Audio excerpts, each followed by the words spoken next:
Você não tem a sensação que esta caneta, que é rígida, de repente se transformou numa borracha? Não, ela é rígida, é plástico rígido. Esta é uma ilusão de ótica. Mas isto que parece transformar-se em borracha pode acontecer na natureza. Aliás, aconteceu. Há um exemplo clássico que foi filmado, uma ponte. Foi feito num vale nos Estados Unidos, uma grande ponte Pencil. Ela foi feita para ser usada, ela é rígida, com material sólido. Mas eles não perceberam que ali corria muito vento. E o vento bateu um dia, dois, várias vezes, a ponte entrou em ressonância. E olha como se de repente ela fosse transformada em borracha. Há um cinegrafista que filmou. Acompanhe essas imagens, você vai ver que curioso.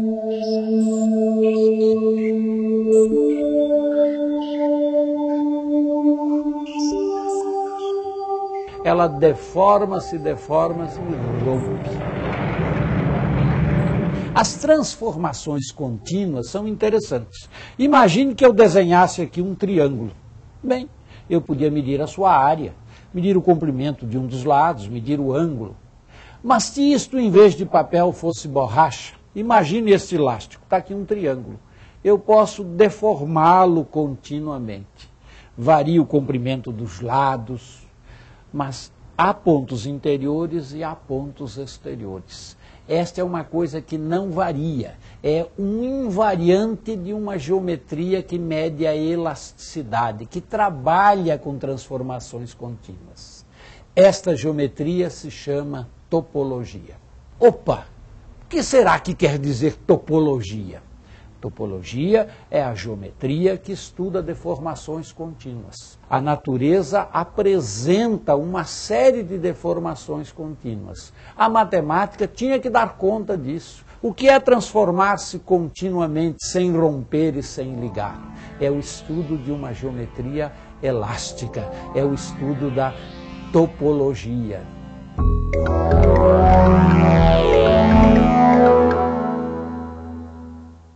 Topologia é um tipo de geometria em que comprimentos, ângulos e formas podem ser alterados por transformações contínuas e reversíveis. Um quadrado pode se transformar num círculo, um círculo num triângulo, um triângulo num paralelogramo e assim por diante, sem perder suas características topológicas. Para o topólogo, todas as formas geométricas são uma só, porque ele estuda apenas as propriedades que não se alteram com as transformações, ou seja, as que estão presentes na continuidade.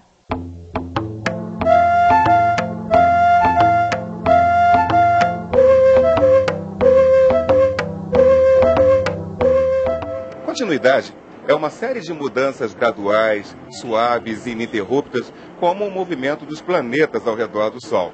Agora, mudanças repentinas, drásticas, ou mesmo pequenas mudanças que produzam grandes efeitos, em topologia são chamadas de descontinuidades. Um ceramista, ao moldar uma porção de argila, deforma de maneira contínua.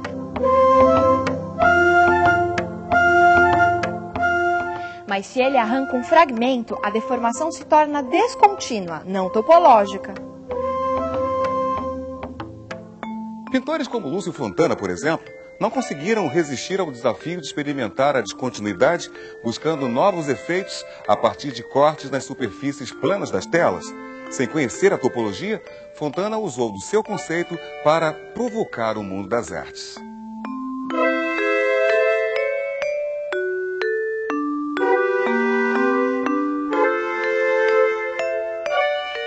E como uma provocação puxa outra, Nelson Lehner fez anos depois uma homenagem a Fontana. Quadros em que Lehner, em 1967, coloca as zíperes onde Fontana havia cortado a tela.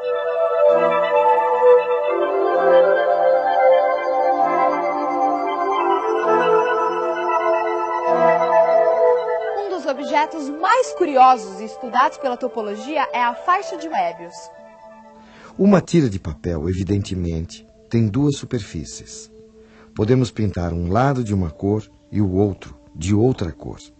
Agora imagine que eu quisesse fazer um anel e, para isso, anotasse em uma das extremidades A e B e na outra C e D. Só que ao juntá-la, eu desse uma torção assim, ligando A com D e B com C. Se eu tentar pintar um dos lados de uma cor, vou pintar o anel todo da mesma cor. Esta é uma propriedade topológica desse anel, que foi desenvolvida por Möbius. Veja que isto não acontece se eu tivesse dado 0 torções. Quando eu torço um número par de torções, eu obtenho 2 superfícies. Se eu torço um número ímpar de torções, eu obtenho uma única superfície. Em geral, uma superfície, por exemplo, a esfera, tem uma face interior e uma face exterior.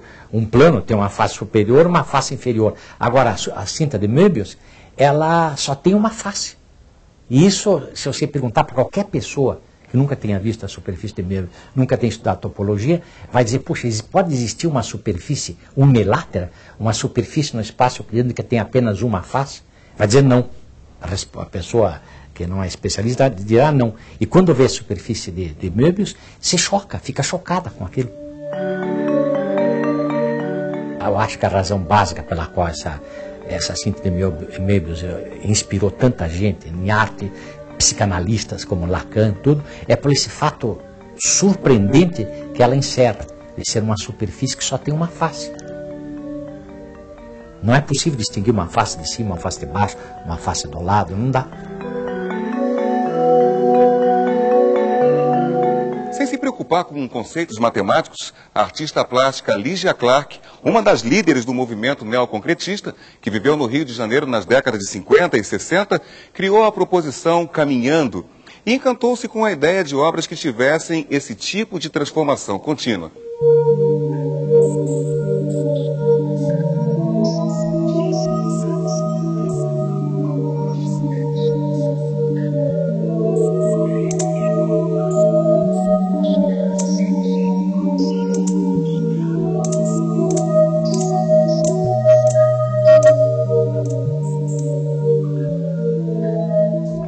A partir daí, desenvolveu trabalhos como trepantes que, de uma certa forma, dialogam com o fenômeno topológico.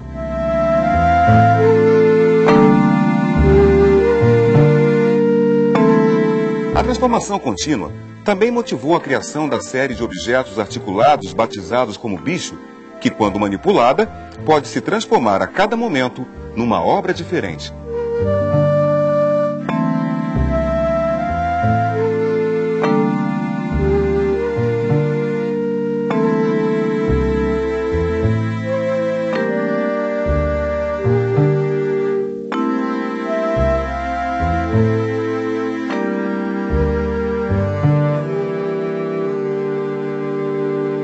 Esse trabalho, da maneira como vocês estão vendo aqui, esse trabalho, na verdade, ele tem essa extensão que ocupa toda a sala. Mas, inicialmente, ele foi pensado, são essas barras de ferro que foram pensadas com um desenho geométrico muito rigoroso, formando uma espécie de uma planta baixa de arquitetura num espaço mínimo. É como se fosse o que eu chamei de casa mínima, ou de parede rasa. Então você tinha como se fosse um contorno, uma planta baixa, onde essas barras se articulavam para formar esse desenho básico. Mas aí, como o trabalho, cada uma das unidades era formada da mesma forma construtiva, quando eu cheguei aqui no espaço da Maria Antônia, eu achei que era importante que ele quase que ele pudesse se alastrar, que ele funcionasse como um elástico ocupando todo o espaço.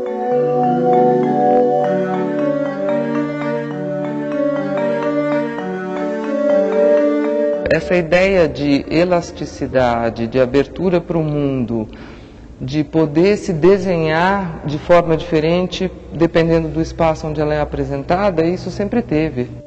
Esses módulos semelhantes e dessemelhantes entre si, que se combinam, se ampliam ou se reduzem conforme o espaço onde eles são colocados.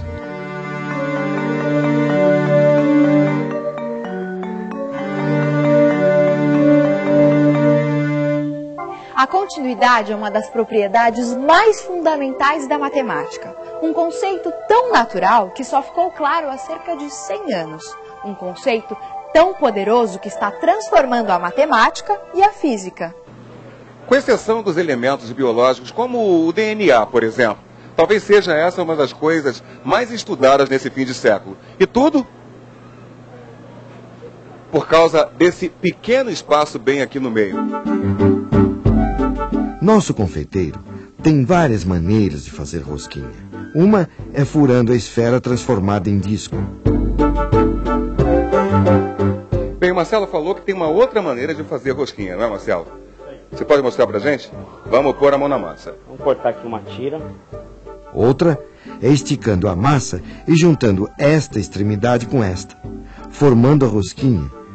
Mas perceba que é impossível transformar a rosquinha em esfera e esfera em rosquinha sem furar ou grudar. Então, a topologia é uma geometria que estuda o comportamento da não variação, da continuidade, da não ruptura.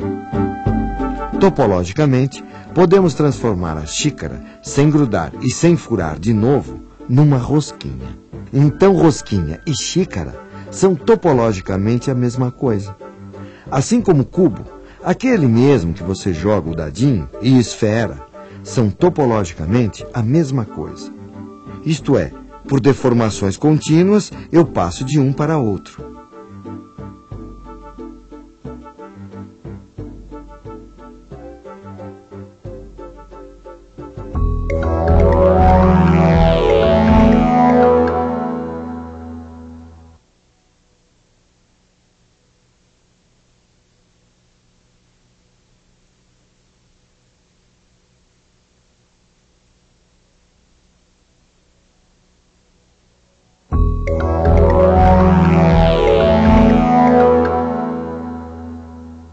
Imagine um rio, e neste rio, duas ilhas.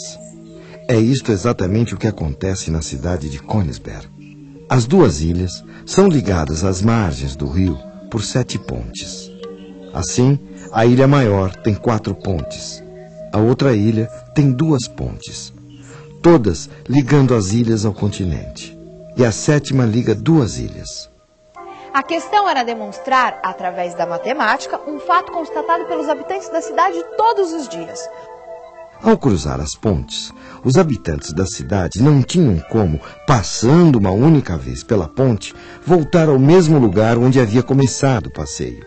O matemático Euler desenhou um diagrama transformando esta margem num ponto, a margem de cá num outro ponto, e cada ilha num ponto, e desenhou as pontes. Agora, o passeio pela cidade estava reduzido ao ato de percorrer o diagrama em um único movimento do lápis sobre o papel. Depois de várias tentativas, ele percebeu que este problema não tinha solução. Quer saber por quê? Nesta ilha chegam 3 pontes, ou seja, um número ímpar. Nesta chegam 5, ela também é ímpar. Nas margens chegam 3, ímpar de novo. Mas se apagássemos esta ponte que liga as duas ilhas, teríamos as margens com números ímpares de pontes e as ilhas com números pares. Então, o problema passa a ter uma solução intermediária. Eu, partindo desta margem, chego na outra, passando uma única vez pelas pontes, mas não volto para a mesma margem. Eu poderia acrescentar uma ponte que ligue direto às duas margens e todos os pontos teriam um número par de pontes. Pronto! Partindo de um ponto, poderemos retornar a ele, passando uma única vez por cada ponte. Isso só é possível quando todos os vértices são pares. Esta é a solução que Euler deu a este problema. Porque todos os vértices são pares, segundo o teorema de Euler, podemos desenhar uma estrela de 5 pontas sem tirar o lápis do papel e retornar ao ponto de partida. Já, ao riscarmos um envelope, andando uma única vez em cada caminho, eu cubro o envelope. Mas apenas se partirmos do vértice ímpar. E mesmo assim, não voltaremos ao ponto de partida. Aplicando a mesma regra, podemos dizer num relance, sem perder tempo com tentativas, se podemos fazer o mesmo com as figuras mais complicadas, como essas que você está vendo. Problemas topológicos vêm perseguindo matemáticos e leigos desde a antiguidade. Conta-se que um califa persa utilizou um desses problemas para desencorajar os pretendentes de sua filha. A bela princesa só se casaria com um homem que conseguisse unir esses 6 pontos, correspondentes 2 a 2, com 3 linhas que não se cruzem.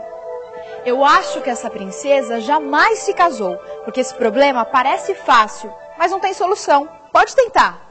Se o califa achasse que as filhas fossem casadoras, ele poderia manter 1, 2, 3 e 1, 2, 3. E embora, não podendo passar neste interior, os pretendentes poderiam fazer assim. Mas veja o que fez o califa. Inverteu a ordem. Isto é, o califa, topologicamente, impediu o casamento das filhas.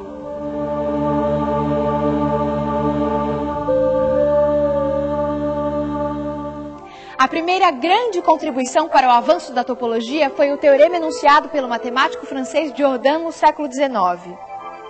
Imagine que eu tenha um elástico e faça mais ou menos esta curva com ele.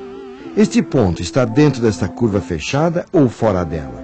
O teorema do matemático Jordan diz o seguinte: se eu fizer uma semi-reta, este ponto está evidentemente no exterior desta curva.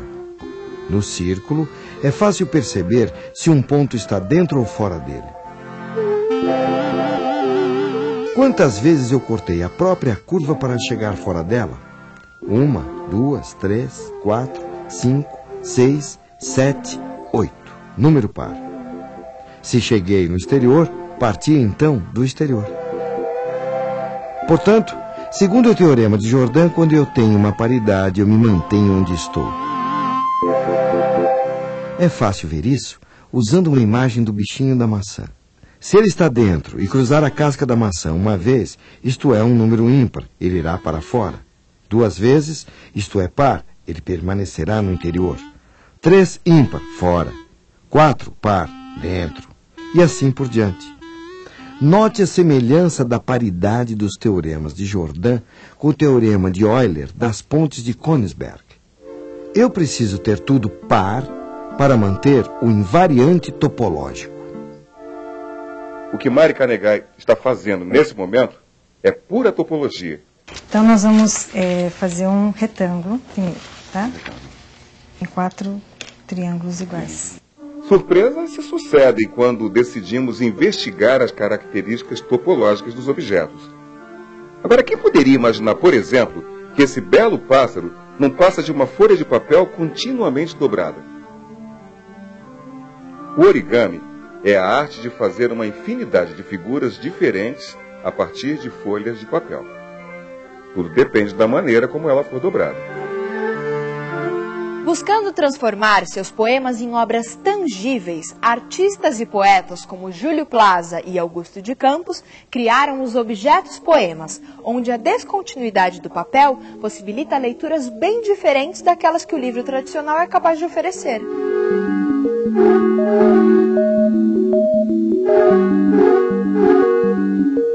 Havia uma proposta de que a forma plástica rompesse, avançasse no espaço. Mas de uma forma geral, na minha cabeça, a matemática, a geometria, a topologia, ela funciona como um fator organizativo dos elementos plásticos, nesse sentido.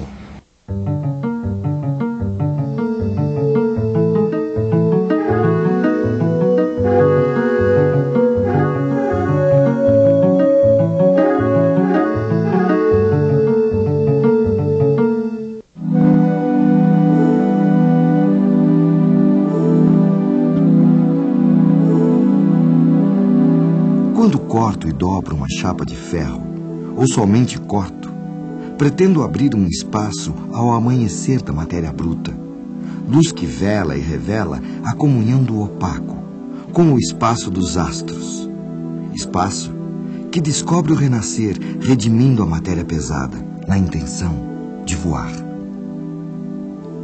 As esculturas de Amílcar de Castro, realizadas com corte e dobra de chapas de ferro planas, são, como ele mesmo costuma dizer, o nascer da terceira dimensão. É claro que é possível falarmos em topologia neste caso. Afinal, Os cortes são descontinuidades provocadas nas chapas e as dobras são transformações elásticas, topológicas. Mas intrigante, de fato, é o fascínio que as transformações exercem sobre os artistas. Contínuas ou não, elas estão presentes em inúmeras obras de arte contemporâneas. São manifestações que buscam, em geral, afastar-se da rigidez ao criar obras que possam se transformar no tempo e no espaço, topologicamente ou não. Foi um belo programa, claro. Você viu o ceramista?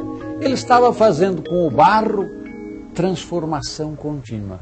Se você tiver dificuldade de considerar isto topologia, digamos, é uma obra de arte de inspiração topológica. Mas nem toda transformação é topológica.